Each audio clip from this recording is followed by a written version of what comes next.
பசி எனும் நெருப்பானது ஏழைகள் தேகத்தினுள் பற்றி எரிகின்ற போது ஆகாரத்தால் அவிக்கின்றதுதான் ஜீவகாருண்யம்.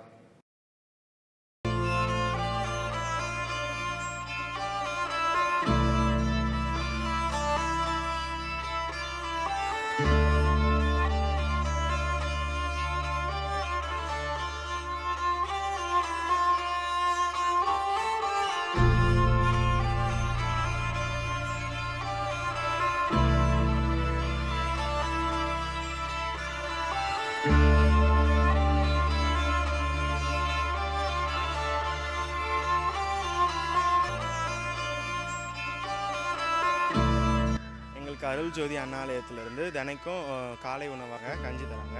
அது எங்களை போன்ற பிற மாணவர்களுக்கும் ஏழை மாணவர்களுக்கும் மிகவும் பயனுள்ளதாக இருக்கிறது. எங்கள் அம்மா சாப்பிட்டு வர சொல்லுவாங்க. நான் கஞ்சி குச்சிக்கிறமா இங்கே கஞ்சி குடிப்பேன். பசியத்தை நல்லா இருக்கும். எங்கள் கஞ்சி தொட்டுக்க ஊறுகாவும் தராங்க. அது நல்லா இருக்குது. ஒரு சில நேரத்தில் மாங்காய் அதுமாரி தராங்க. நான் யாருக்கும் கொடுக்க மாட்டேன். அதை நானே சாப்பிடுவேன். அவ்வளோ பிடிக்கும் எனக்கு. அதனால் எங்களுக்கு எப்போ வந்தாலும் எங்களுக்கு இங்கே கஞ்சி இருக்கும். அதனால் அதை நாங்கள் குடிச்சிட்டு நல்லா தெம்பாக நல்லா படிக்க எங்களுக்கு அது நல்லா யூஸ்ஃபுல்லாக இருக்கும்.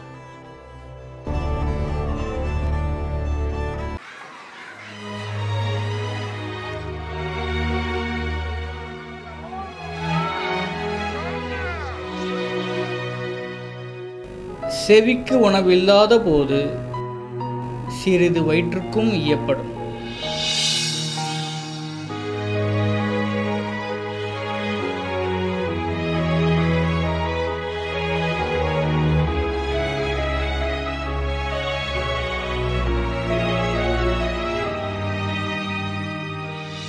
எங்களுக்கும் ஈயப்பட்டது.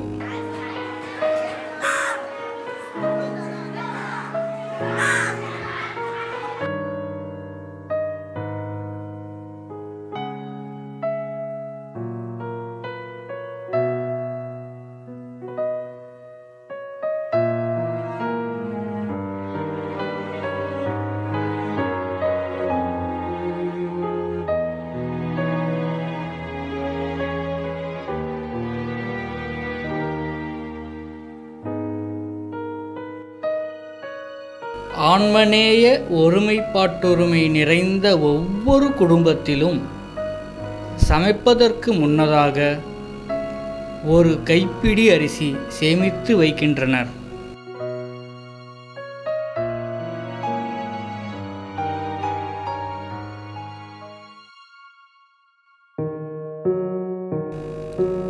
இறைவனின் அருளும் ஈபவர்களின் தயவும் கலக்கப்படுகின்றது. அம்மா, அப்பா, அண்ணன், தம்பி, அக்கா, தங்கை என எங்கள் குடும்பம் பெரிதாக வளர்கின்றது. புண்ணியமாகவும் பெறுகின்றது.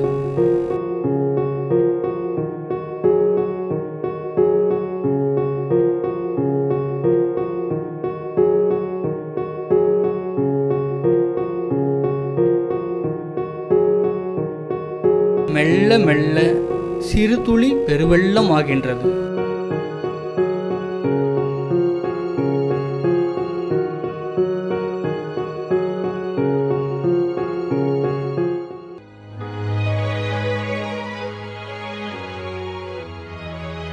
மழை, வெயில் போன்ற இயற்கை சீற்றங்களிலும் கடமை தவறாமல் அருள்ஜோதி அன்ன ஆலயத்தை சேர்ந்த சேவாதாரிகள்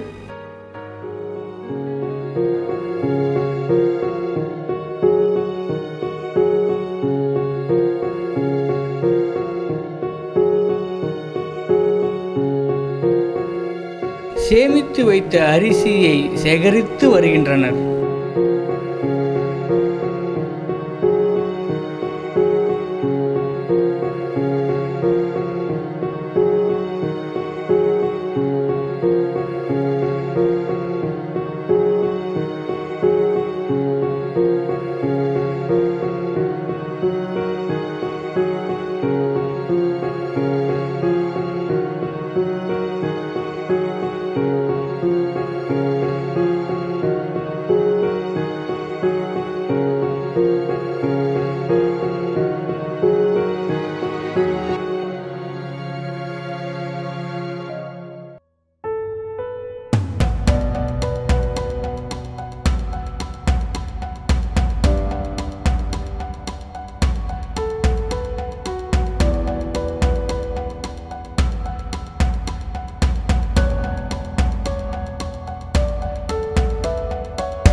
கொண்டு வந்த அரிசியை அருள்ஜோதி அன்னாலயம் எங்களுக்கு உணவாக, மருந்தாக, ஏன் விருந்தாகவும் படைத்து பசிப்பிணியை போக்கி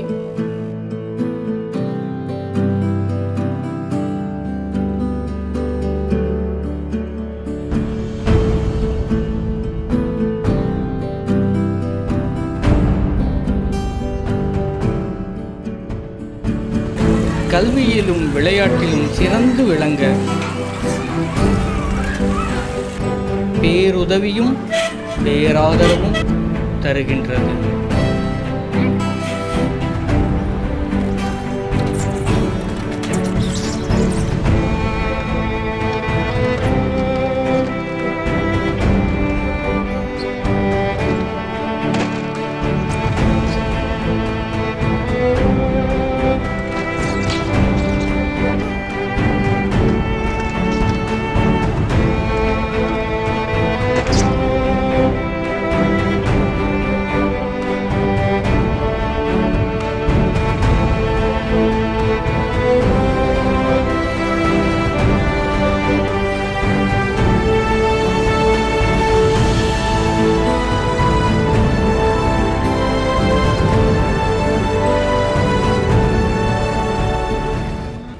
செவிக்கு உணவில்லாத போது சிறிது வயிற்றுக்கும் ஈயப்படும்.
அண்ணன் வந்து எங்களுக்கு சொன்னார், புத்திமதிலாம் சொன்னார், உங்கள் பசங்களை சேர்த்து விடுமா சொன்னார். நாங்களாம் அப்போல்லாம் பயந்தோம், அண்ணன் பார்த்தாலே பயமாக இருந்துச்சு எங்களுக்கு. ஐயோ உள்ளாங்கள நம்மள போய் சேர்க்கணுமா நம்ம குழந்தைங்களே அப்படின்னு சொல்லிட்டு நாங்களாம் பயந்தோம். எங்கள் வீட்டில் இருக்கிறவங்க எல்லாரும் வேணாம் வேணாம் தான் சொன்னாங்க. சரி எதுக்கோ நம்ம சேர்த்து அண்ணன் நம்பி நம்ம சேர்க்கலான்ட்டு நாங்கள் ரொம்ப இது பண்ணோம். சரி சேர்த்துட்டோம். அந்த அண்ணன் பொறுப்பாக எங்கள் பசங்க நல்லா கவனிக்கிறாரு, நல்லா பார்த்துக்கிறாரு. இன்றைக்கி என் பசங்களுக்கெல்லாம் வந்து இன்றைக்கி ரொம்ப ரொம்ப சந்தோஷப்படுற அளவுக்கு நாங்கள் இருக்கிறோம். ஏன்னா என் பையன் இங்கிலீஷு தமிழ் எல்லாமே பேசுகிறோம், நல்லா பண்ணுறோம். அப்போ கூட எங்கள் வீட்டில் யாருமே படிக்கலை, நாங்களும் படிக்கலை, எங்கள் அண்ணன் படிக்கலை, எங்கள் தங்கச்சியும் படிக்கலை. இப்போ வந்து என் பிள்ளை ஒரு நாள் எங்கள் அக்கா கிட்ட எங்கள் அக்கா வந்து கேட்டுச்சு என்னடா படிக்கிறேன்னு கேட்டாங்க. பெருமா நான் இங்கிலீஷ்லாம் பேர்லாம் போடுவேன் அப்படி சொன்னான். போட்டு காட்டுறான்னு சொன்னாங்க. போட்டான். அப்பயே பெரிய பாராட்டினாங்க எங்கள் அக்கா. பரவாயில்ல அந்த ஸ்கூலில் இவ்வளோ படிப்பை சொல்லி தராங்களா அப்படி சொன்னாங்க. கவர்மெண்ட்டில் கூட இந்த மாதிரி ஸ்கூலில் நம்ம சொல்லி கொடுத்தது கிடையாது. பரவாயில்ல நல்லா படிக்கிறான் இவன். தமிழ் ஒரு தடவை போட்டு காட்டுன்னு சொன்னாங்க. தமிழும் போட்டு காட்டினான். நானும் அப்பப்போ உடஞ்சிக்கு வந்துடும். அப்பப்போ நிறுத்திட்டு நான் அமைக்க மாட்டேன் ஸ்கூலுக்கு. ஏன்னா வச்சுனுக்கு நாங்கள் ஒரே பிள்ளைன்ட்டு அதனால எங்கிட்ட அமைக்க மாட்டார். வேணாம் ஒரு குழந்தாச்சே சொல்லிட்டு வீட்டில் வச்சு நிற்பான். அப்புறமா இவன் போவே மாட்டேன்னு சொன்னான். ஆரம்பித்தான் பயங்கரமாக. சரின்ட்டு ஒரு நாள் சாந்தி அக்கா கிட்ட போய் சொன்னேன். ஏக்கா என் பிள்ளை ஸ்கூலுக்கே வர மாட்டேறாங்க்கா, எல்லா பசங்களும் போதுங்க, என் பிள்ளை மட்டும் போவே மாட்டேறாங்க்கா சொல்லிட்டு நான் இருந்தேன். அப்புறமா அந்த அக்கா வந்து சொன்னாங்க, நான் வந்து உன் பிள்ளைய நான் ஸ்கூலுக்கு ஏற்பாடு பார்த்துறேன், நான் டெய்லி நான் சொல்லிட்டு போகிறேன் அப்படி சொன்னாங்க. டெய்லி வருவாங்க. நம்ம சொல்லுவாங்க என்கிட்ட, ஏக்கா பாருக்கா வரவே மாட்டேறாங்க்கா, அடம் பிடிக்கிறாங்க்கா ஸ்கூலுக்கு என்ன அடம் பிடிக்கிறாங்க. ஆனால் சரி நான் வரேன்னு சொல்லுவாங்க. அப்புறமா டெய்லி காலையில் சொல்லுவாங்க, அம்மா அப்படியே கண்ணா ஸ்கூல் போடா, இல்லைன்னா உங்கள் அம்மா உங்கள் அப்பா எடுத்துன்னு போய் ஹாஸ்டலில் சேர்த்துருவேன் அப்படின்னு சொல்லுவாங்க. சரி நான் போகிறேன்னு சொல்லுவாங்க. என் பையன் நல்லா படிக்கிறான் சார். என் பையன் மிஸ் இன்னும் சொல்லி கொடுத்தாங்கம்மா டைரியில் எழுதணும்னு சொன்னான். எனக்கு தெரியாதுப்பா நான் படிக்கலன்னு இங்கிலீஷில் எழுத சொன்னாங்கம்மா. நான் எனக்கு தெரியாதுப்பான்னு சொன்னேன். எல்லா மாதிரியே எழுதுமா நான் நீ சொன்னாலே எனக்கு தெரியாதுப்பான்னு சொன்னேன். சரி நான் பள்ளியில் எழுதுறமா அது போல் எழுதுமான்ட்டு நல்லா இங்கிலீஷ் எழுதுறான், நல்லா தமிழ் நல்லா எழுதுறான். அப்பப்போ உட்காந்து பாட்டு பாடுவான். சாப்பாடு சொல்லுவான், பாட்டு பாடிட்டு தான் சாப்பிடுவான். இதெல்லாம் எங்கே கற்றுனா எங்கள் ஸ்கூலில் சொல்லி தராங்கன்னு சொன்னான்.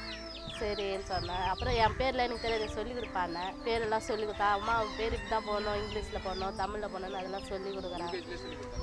நல்லா சொல்லி கொடுக்குறான். பரவாயில்ல என் பையன் ஸ்கூலுக்கு வந்தால் நல்லா படிக்கிறான்னு சொல்லிட்டு தான் இன்னும் சின்னனும் சேர்க்கணுன்ட்டு ஆசைப்படுறேன் சார்.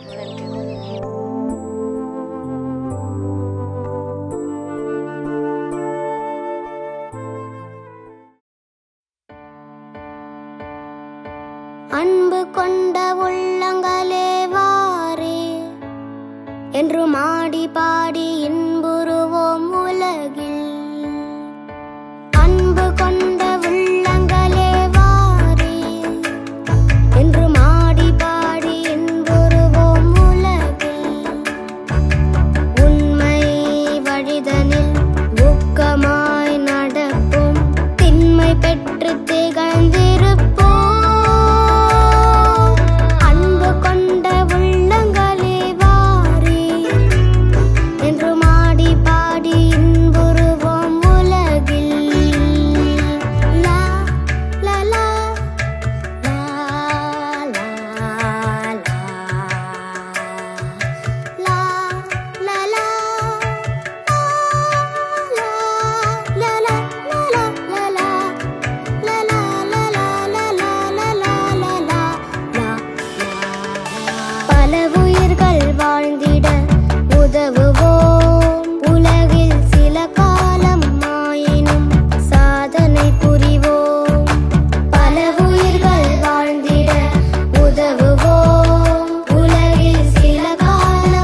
கனிவில் கலந்த அமுதே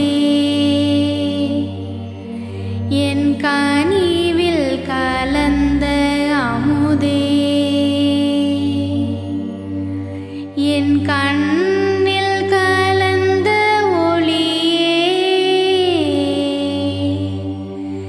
என் கண்ணில் கலந்த ஒளியே